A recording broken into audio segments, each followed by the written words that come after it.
কথায় আছে স্বপ্ন তারাই দেখে যারা তা পূরণ করার সাহস রাখে, কিন্তু কানপুরের এক সাধারণ যুবকের স্বপ্ন দেখার সাহস আর তা বাস্তবে রূপ দেওয়ার গল্পটি রূপকথা চেয়েও হার মানায়। একসময় জীবিকার তাগিদে রাস্তায় টেম্পো চালানো সেই যুবক আজ একটি গোটা বিমান সংস্থার মালিক। বলছি ভারতের নতুন এয়ারলাইন শঙ্খ এয়ারের প্রতিষ্ঠাতা শ্রবণ কুমার বিশ্বকর্মার কথা। তার এই জীবনযুদ্ধ কেবল একটি সাফল্যের গল্প নয়, বরং বিশ্বের কোটি তরুণ উদ্যোক্তার জন্য এক জীবন্ত অনুপ্রেরণা। শ্রবণ কুমার বিশ্বকর্মার ছোটবেলাটা খুব একটা মসৃণ ছিল না, পড়াশোনায় খুব একটা মন বসত না তার। পরিবারের অভাব অনটন আর টিকে থাকার লড়াইয়ে খুব অল্প বয়সেই তাকে কাজে নামতে হয়।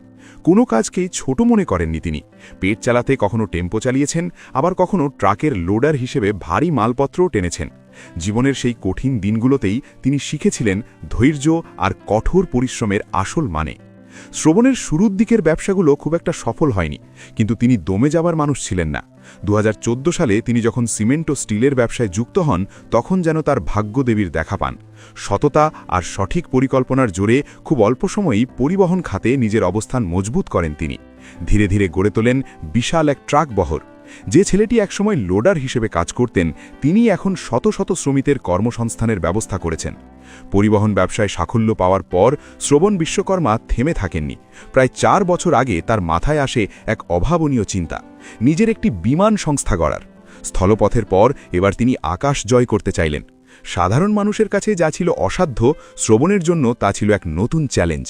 প্রয়োজনীয় নথি তৈরি, লাইসেন্স জোগাড় আর দীর্ঘ অনুমোদন প্রক্রিয়ার প্রতিটি ধাপে তিনি লড়ে গেছেন। অবশেষে তার সেই স্বপ্ন এখন ডানা মেলার অপেক্ষায়। শ্রবণ কুমার বিশ্বকর্মার অক্লান্ত পরিশ্রমে প্রতিষ্ঠিত হয়েছে শঙ্খ এয়ার। ইতোমধ্যে ভারতের কেন্দ্রীয় বেসামরিক বিমান পরিবহন মন্ত্রণালয় থেকে সংস্থাটি অনাপত্তি সনদ এনওসি পেয়েছে। 2026 সালের শুরুর দিকেই সংস্থাটির ফ্লাইট আকাশে ওড়ার পরিকল্পনা রয়েছে। প্রাথমিকভাবে 3টি অত্যাধুনিক এয়ারবাস বিমান দিয়ে যাত্রা শুরু করবে এই এয়ারলাইন।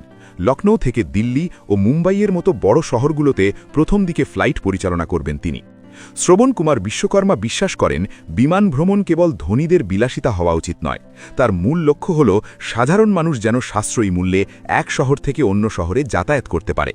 যে মানুষটি নিজে টেম্পো চালিয়েছেন, তিনি খুব ভালো করেই জানেন সাধারণ মানুষের পকেটের টান এবং সময়ের মূল্য। তাই তার এয়ারলাইন্সটি হবে সাধারণ মানুষের আস্থার প্রতীক।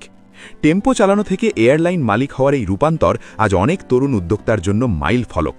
শ্রবণের এই পথচলা আমাদের শেখায় যে কোনো কাজই ছোট নয়, এবং মানুষের ইচ্ছাশক্তি থাকলে কোনো বাধাই বড় নয়। প্রতিকূল পরিস্থিতি আসবেই, কিন্তু লক্ষ্য যদি অটুট থাকে তবে আকাশ ছোঁয়া অসম্ভব কিছু নয়।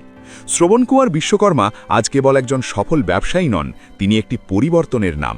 তার জীবন গল্প আমাদের মনে করিয়ে দেয়, ভাগ্য তাদেরই সহায় হয় যারা নিজের ঘাম ঝরিয়ে ভাগ্য গড়তে জানে। আপনি আজ যেখানেই থাকুন না কেন, আপনার স্বপ্ন যদি আকাশ ছোঁয়ার হয়, তবে শ্রবণের এই গল্পটি আপনার জন্য হতে পারে নতুন শুরুর অনুপ্রেরণা।